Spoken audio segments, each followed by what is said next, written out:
mbokk yi ñoo ngi leen di nuyu bu baax a baax dellu aman mbégte ànd ak yéen fas yéene leen a yeggee xibaaru timis yi la ca gën a fës bokk na ci jaaxle gi nga xamante ne ji moom la ñu bari ci askan wi di dund sabab li di xale yu ndaw yi ñuy faral di jël ay enlèvement ki anam yu ñu leen di faate loole laaj bi sampe moo di ndax du kaaraange ko tuut tànki jamono ji moo gàll góose ci réewum Sénégal askanu Sénégal xalaat bañ ci am danañ leen ci dégtal lenn ci xibaaru timis yi.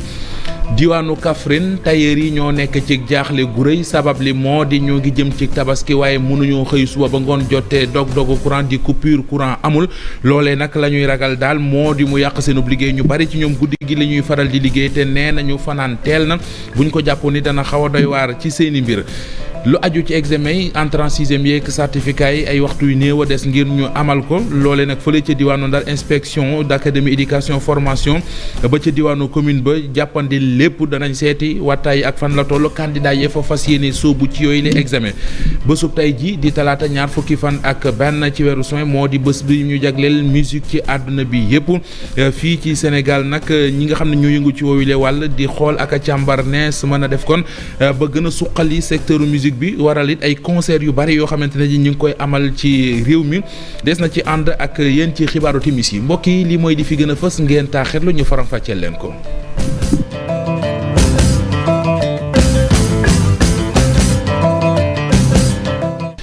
dellu leen nuyu dellu rafetlu ànd bi ak télévision Futurs Médias ni ñu ko junjee woon ci bopp bi la ñuy duggee ak yéen ci yaatalu xibaar yi accident bi am tey jii ci yoor la ñu koy tàmbale mu di accident bopp benn car bu ñuy woowee car Ndiaga Ndiaye yeboon ay xale moom moo kon waroon a dem ci li nga xamante ne moo di sortie fin d'année ñoom élèves yooyu ak car bi moom moo def ab accident ci rond-point bu Mamel yàlla def na sutura nag ba bakkan desu ci waaye bari na kon ñu ci jëlee ay gaañu leeral yi ak kii di Omar Diop Mbaye mooy commandant centre secours sapeur pompier bu aéroport Léopold Sédar Senghor ñu déglu ko ci kàddu yi leeral yi nga xam ne dénk na ko Marcel Farba Maroun ak Youssou Baro. 9h28 sapeur pompier dañ leen woo ñu ne leen dafa am benn dérapage boo xam ni benn véhicule de transport en commun type Mercedes bu yeboon ay xale moo daanu ci virage bi donc ñun bi ñu di yegsee ñu ngi yegsi à 9h40 situation bi ñu fekk sur les lieux moo nekk ne effectivement le véhicule s'est renversé avec 21 blessés yi nag am na 4 graves donc sur les 4 graves ak les 17 blessés évacué nañ leen ci centre de santé yi Ngor on a eu 6 ambulances donc 4 médicalisées et sur les 4 médicalisées vous avez vu le renfort de SAMU municipal. Ils sont venus nous renforcer. Donc l'intervention a été très rapide et les blessés ont été évacués dans les structures sanitaires. maa ngi leen ko doon junj sànq mu di tout tànk yu ñuy faral di dégg ne dañ leen di jël di leen enlever jëf jooje nag tiital ñu bari ci réew mi laaj bi di ndax kaaraange wattu gi war ci xale yi ma nga ca laaj la boobu samp nañu ko taataan ci xalaatu askan yi Fatima Touré ak Youssou Baro la ñu ci yàndal. nelawatul ba yandoor xelam di dëkkee di jaxasoo ragal gu bëri am ci moom ndaxte ñu gis ni jamono ji xale yi dañ leen di rek daal di sàcc wala sax di leen rey bi ci mujj daal di am Pikine xale bu am fukki weer ak juróom-ñett lañu rek daal di nangu ci loxoy waajuram. waa wax dëgg doy na waar moom trop instant yi maa ngi dem maas sax mais sama xel dalul. parce que sama doom bi chaque instant moo ngi génn si mbedd bi moo tax. soxna si ñu daal di koy fekk buntu këram mu jàpp ni. comme Sénégal léegi jamono ji fi la toll faw rek ñu daal di gën a jëmmalaat li nga xam ne moo di vigilance gën a surveiller ñi nga xam ne ñoo di xale yi. li yéeme rek parce que li ñuy doyee xale yi laa bëggoon a comprendre lan la leen dikkal ak ban njëriñ la leen amal ndax dama yaakaar ne am na yoo xamante ne war naa mën a ñàkk ci réewu jullit. règlement de compte bu ñuy rey xale amu fi si Sénégal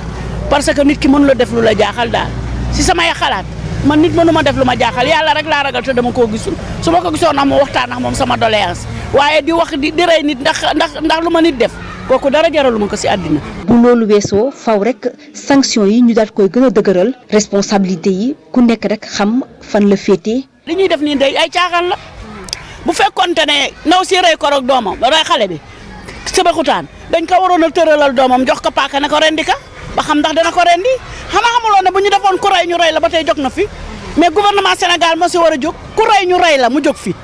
yàlla moo ñu bind yàlla mi santaane ku yar nañ lay rey kon ñu yàlla ñu ëpp yàlla dañuy yërmande yàlla dañuy ay caaxaan la dañ ko dindiwaat ko rey ni dañ la war a rey ku sàcc xale dañ la war a sanction moom day diis ko rek ko dégg doo ko def mais sa ñu jàppale nga am avocat quelque temps ñu bàyyi dafa c'est trop facile. li nga xam ni moo di sécurité xale yi mu mel ni rek dafa commencé di daal di sooxe fii ci Sénégal saa su nekk ñuy dégg ni xale yi sàcc nañ leen te lu ci ëpp seen i jegeñaale wala seen i xameel ñoo koy def bu ñu sukkandikoo ci kàddu ñi nga xam ni ñoom lañu taseel moo tax nag jot na waajur yi daal di gën a mun a xoolaat ñi nga xam ni ñoo di seen i njaboot bàyyi leen xel di leen aar waaye tamit di leen yiir. service yu ministère du commerce dajale nañu lu toll ci juróom-benni téeméeri tonnes ak ñaar fukk ak juróom yoo xamante ne ji ay produits la yu baaxatul yi ñu jëlee leen ci marché bi yi ci boutique ya dajale ko daal di koy lakk ca Toglu fa lañ ko doon lakkee ca woowule wàll nag ki nga xam ne mooy directeur commerce intérieur dellu si waat na ci solos ñu wutal leen barab boo xam ne danañ fa mën a dajale produits yu baaxul yi di ko lakkati di ko lakk kon ndax ca Tëngéej lañ ko doon defee waaye foofee la fa xew mooy ñaare bu ñu ko lakkee ba yaakaar ne fay na wan ko ginnaaw ay nitay dem di ko fay di ko jël di ko jëfandikoo loolee tax na nag mu yëkkati kàddoom bëgg ñu wutal leen beneenu barab boo xam ne dinañ fa mën a lakk yooyu les produits ñu teewlu ay kàddoom moom Oumar Diallo kàddu yi Abdou Diouf Diagne Ahmadou Bamba Samb la ko dénk. fi nga xam ne ni fii moom la ñuy jël pour détruire produits impropres yi ak produits yi nga xam ne ni moom moo yàqu périmé dafa doon site boo xam ne ni ñun dañu koy laaj ñun administration du commerce pour que ñu mën ñu ko jox. nga xam ne ni destruction yi ñi fiy def at yi ñëw yëpp fii lañ koy mën a defee parce que gannaaw fii amatul beneen boo xam ne disponible na ci région de Dakar ñu jàpp ni sunu ministre du commerce madame Aminata Assome Diatta dina waxtaan ak naatangoom monsieur le ministre de l'environnement pour que site bii ñu mën ñu ko jox ñu sécuriser ko. derrière aussi ñun en tant que administration bi nga xam ne ni ñun ñoo yor destruction bi dañuy ñaan état mu dimbali ñu jàppale ñu site bi ñu attribué wuñu ko buñ ko attribué ñun ñu aménagé ko defar ko ba mu baax nga xam ne ni ëllëg. saa yi ñu soxlaa def destruction yu toll nii wala lu ko ëpp parce que ci la ñu jëm ñu mën a am site boo xam ne ni day ñëw rek def ko te fii Ndakaaru fii rek moo ci des plaidoyer boobu daal lañu bëggoon ñu jàppale ñu jox ñu site bi ñu mën ko sécuriser ba pare prochaine destruction lépp loo xam ne ni muy produit impropre le produit non conforme muy produit périmé ñu mën a ñëw andi ko fii détruire ko. lu yées weer de suñu digg ak tabaski ren gi tailleur yi nekk ca diwaanu Kaffrine nekk ci jaaxle li leen jaaxal moo di coupure courant yi ñuy dund nee nañ danañu xëy suba ba ngoon jot duñu gisub courant bi guddi lay ñëw la mu jur nag mooy ñu bari ci ñoom léegi ci tailleur yi guddi googee la ñuy faral di liggéey mu tàmbalee metti ci ñoom nag ñu ànd ci reportage foofee ca Kaffrine ak Mamadou Omar Ndiaye. mi ngi yëglu moo waral nag nit yi bëri fii ci diwaanu Kaffrine wutali palaasu tailleur yi waaye ñoom tailleur yi li leen jaaxal mooy coupure courant yi takkarnase ba tax na ñi mu ñëw jël ñaw yu bëri. coupure courant yi dafa tàmbaliwaat sonal nañu trop Kaffrine amul lu dul benn période tu liggéey mooy période tabaski kese ñaari période la ñu amoon korité ak tabaski gis nañ ne korité bi amatuñ ko tabaski bi kese la ñu am di si fortaatu ba pare mënatuñ liggéey ndax ay coupure courant. client bu si amul compréhension suñu tardalee sa ñëw doo comprendre da nga yaakaar ne si ñun la fekk ci Senelec la parce que coupure yi actuellement nii dafa ëpp loxo dafa jéggi dayo kuy xamaj rek la dëkkee moom ku amee matériel machine moom da nga xam ne moom courant bi doxut moom mënoon naa gën a kii daal. ëpp na guddi bëccëg kimij kamaj waaw moom lañ nekkee ci marché bi. bu asamaan si xiinee courant bi coupé waxuma la su tawee. gannaaw coupure courant yooyu factures yi ñëw cher ba jéggi dayoo bokk nag ci li leen gën a jommal. facture yi dafa ëpp facture yi da ngay yéemu na moom facture yi moom non facture yi yow bu la waxee li ñuy fay nga ne déedéet loolu mënta nekk. man sama bii passé 40 000 yi manqué tuuti après Korité gi daanaka liggéey bu yem ngay liggéey. kon bu tabaski gi ñëwee presque ay 80 nangam mille di nga ko fay. dafa doublé wu facture bi nga xamante ne dañ ko doon fay 50 000 actuellement ni dañuy fay ay 75 90 te suñ facture daan na mooy ay 50 000 léegi nag dafa doublé wu. jamono ji nag tailleur yi nekk ci marché central bu Kaffrine ñu ci bëri ñi ngi daawali guddi gi jàpp ne moo tax ne as néew ñu mën cee liggéey ci courant bi waaye yooyu mayuñ leen fu ñu yàkkee seen nag ba tax na ñi ngi sàkku ci mairie bi ñu pompe leen marché bi ndax ñu mën a fortaatu dara ci tabaski gi. Mamadou Omar des ba léegi ci tabaski googee ak beneen xew-xew mu di foire Jaba Tabaski xalaat la boo xamante ne ni dañu koo teg ngir mën a may kon jigéen ñi Sénégal yi lu aju ci produit yi ñu am te muy soxal tabaski gi ñu mën koo mën a wane bu ko defee nit ñi gis ko ku mu yitteel nga jëndi ko loolee it bokk na ci fexe ba li Afrique am jaare ko ci consommé local ñu gën ko fësal ñi organiser xew-xew bu ni mel di foire Jaba Tabaski jaare nañ ci amal don de sang mu di mayem deret ngir taxawu centre national transfusion sanguine gi nga xamante ne ji jamono ji daanaka dañu ko soxla ñoon di ci leeral ak Aminata Thiam mi ngi bokk ci ñi taxawal boobile xalaat ñu déglu ko Ibou Diouf. waa don de sang bi nag li waral tey ñu def ko c'est pour aider waa CNTS ñu mën a amaat assez de poche de sang ndax ñëpp xam nañ ne que temps yi banque de sang dafa xaw a nekk en faillite donc il y a pas mal de personnes qui organisent des dons de sang vu que ne nag actuellement nii fii dafa am foire bu ñu organiser on a réuni une centaine de personnes et près de 1500 à 3000 visiteurs on s'est demandé pourquoi ne pas organiser benn journée don de sang pour mën a am tamit ay collecte mën ko jox waa CNTS. Pourquoi ne pas profiter de Jaba Tabaski vu que dina am benn rendez-vous la commercial te dina am nu mu tudd affluence bu baax a baax mën ci profiter jàppale waa CNTS. lu ñeel examen yi certificat yi ak entrée en sixième yi ñoo nga cay sóobu ñu wutali diwaanu Ndar xool wattaay yi ak fan la toll dañuy ànd ak Ousseynou Diop mu leeral ñu it candidat yi bindu ca boobile barab ak na examen yi fas yéene tëddee Ndar la ñu jëm ànd ak kii di Ousseynou Diop ci reportage. bi jëm ci wàllu CFEE bi daanaka ci diwaan Ndar géej lépp yemb na Amadou Al Ousseynou Sarr di inspecteur bu Saint-Louis commune moo ko xamle ginnaaw ndaje boo xamante ni amaloon na ko ak ñenn ci ay chef de centre. ba tax na tey pratiquement tout est au point li jëm ci document de travail yi li jëm ci organisation wu centre yi. li ñu leen sas responsabilité la parce que tey jii nii ku nekk ci centre bi nga nekk yaa fa nekkal ministre bi. ci wàllu examen bi ren jile Ndar géej li mu yor ci ay candidat toll na ci juróomi junni ak ñaari téeméer ak juróom-benn fukk ak juróom-ñaar. ci 5000 juróomi junni ak ñaar téeméer ak juróom-benn fukk ak juróom-ñaar ñaari candidat ci yooyu nag am nañ si ñaar téeméer ak ñaar fukk ak benn yoo xam ne ay candidat libre lañu. inspecteur bu Saint-Louis commune gën a ñaax ñi nga xamante ni ñooy chef de centre yi jàpp ni dañu war a wane fulla bu mat sëkk daan na yëkkati ay kàddu itam jëmale ko ci wàllu ndaw ñi ngir l'examen bi mën a jaar ci yoon. candidat yi surtout nañu teel a ñëw ñu serein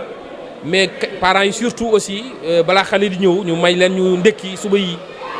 li jëm ci añ tamit mu mën a teel a pare parce que déjà 15 heures dañuy commencer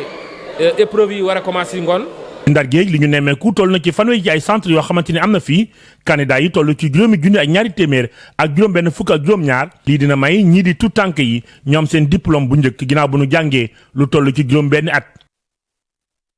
xëye nañu tey jii ci Ndakaaru ndaje moo xam ne li ko tax a jóg mooy seet nu ñu def ba artisan yi réew mi mën a gën a jot ci commande publique bi waaye it lu aju ci mobilier national bi nu ñu ko gën a mën a relancer fa la ñu joxe xibaar ci ne ñoom artisan yi ña nga cee jot bu baax a baax ndax daanaka téeméer boo jël ci commande publique bi juróom-benn fukk yi di 60% yi ma nga ci seeni loxo am na nag ay jéego yu am solo ñu war a def bokk na ci ñoom xirtal leen ñoom artisan yi ba commande bu ñu jël liggéey ko ci anam wi gën joxe ko ci yàpp bi ñu ko joxe mu di délai ba Fatou Bintou Konté la ñu ci yàndal ak Diafara Ba.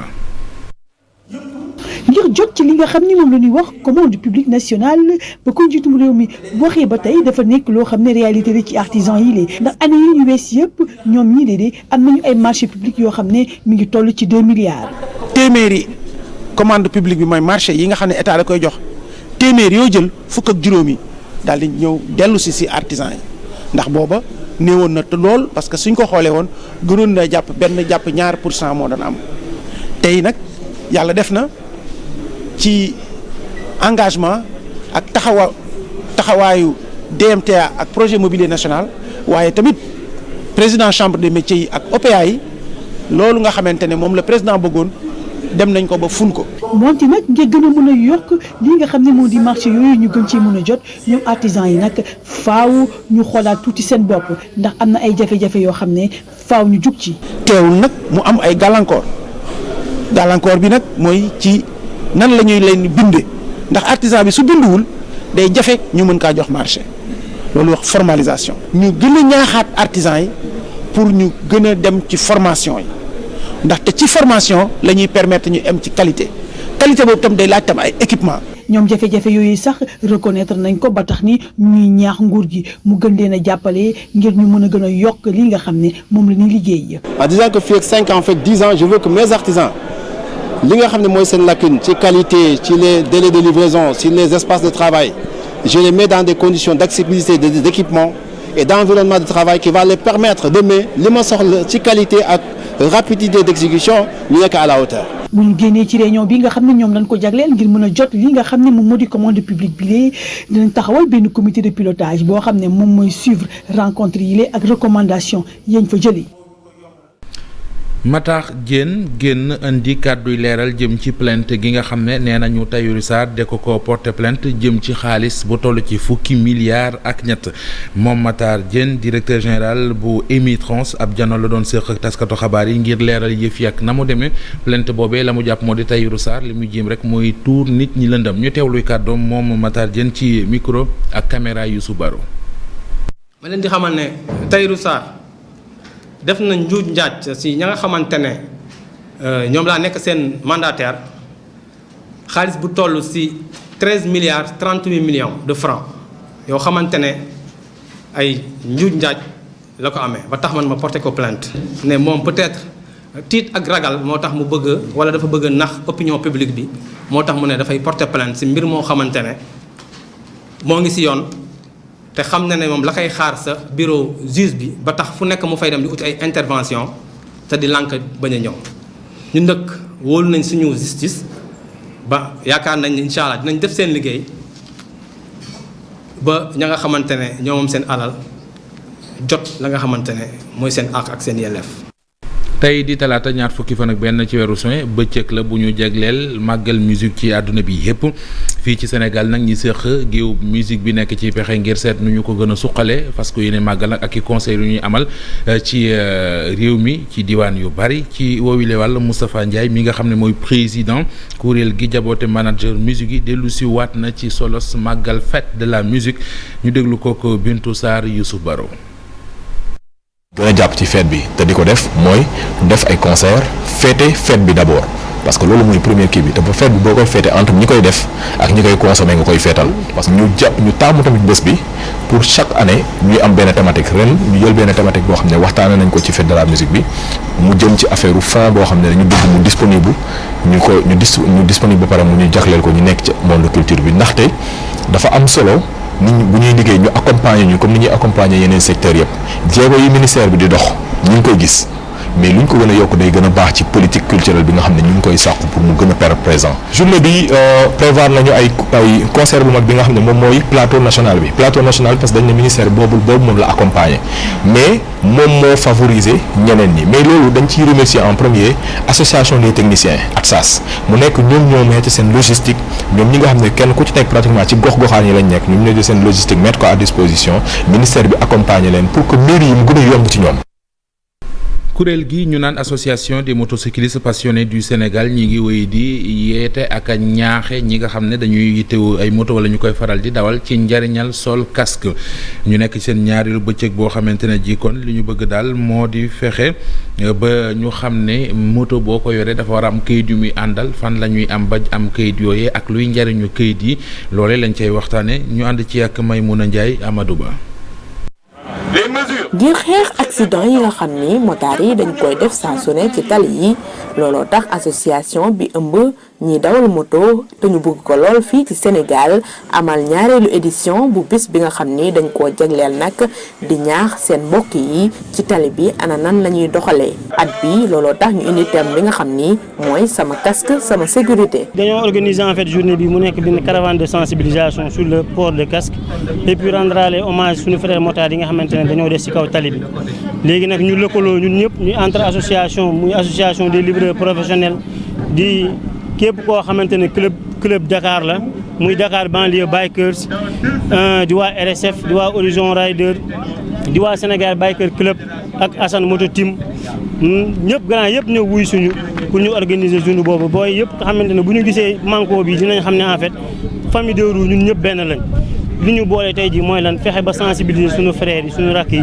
ñu gën a respecter li nga xamante ne mooy le port de l'équipement mooy port de casque sol équipement booy dawal moto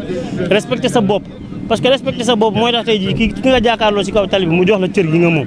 loolu moo tax ñu organiser journée bi. ci kaw lëkkaloo bu am solo bi ñuy amal seen digg ak takk der yi looloo tax nag association bi bëgg na kilifay réew mi jàppale leen. milieu de roue nekk na loo xamante ne pôle emploi la parce que ndaw yi tey am na ñu ci takk jabar am na ci ñu ci yor seen kër di ci gérer ay dépenses kon tey ji milieu la boo xamante ne dañ ko war a sécuriser régulariser ko ba nga xamante ne ñu woyefal kayit yi muy obtention permis obtention carte grise bi ñu faciliter ko booy ba nga xamante ne ñoom ñëpp ku ci nekk dina ci mën a am nekk en règle dootoo daw benn policier ci kaw tali bi da ngay nekk en sécurité. kon na booy ñëw jéem a góorgóorlu nekk en règle ñu taxawu suñu bopp ministre bi taxawu ñu tamit woyofal ñu ko ba nga xamante ne ñëpp dañuy nekk en règle ñuy daw en toute sécurité et en toute légalité. ngir seen jàmm ak seen kaaraange nag bëgg nañu bu baax ñu topp tegtal yi ci tali bi looloo tax association bi di ci ñaax ay naataangoom bëgg nañu nag ñoom ñëpp ñu doxal yoon. mbégte mu yaatu la woon ci man ma leen doon jottali xibaari timis yi ci télévision Futur Média fii lañ ci yem 20h di ngeen ànd ak Chérif Cheikh Ahmed Tidiane Diop ci xibaaru tubaab yi yàlla ñu yàlla doole jàmm ñu fanaan jàmm.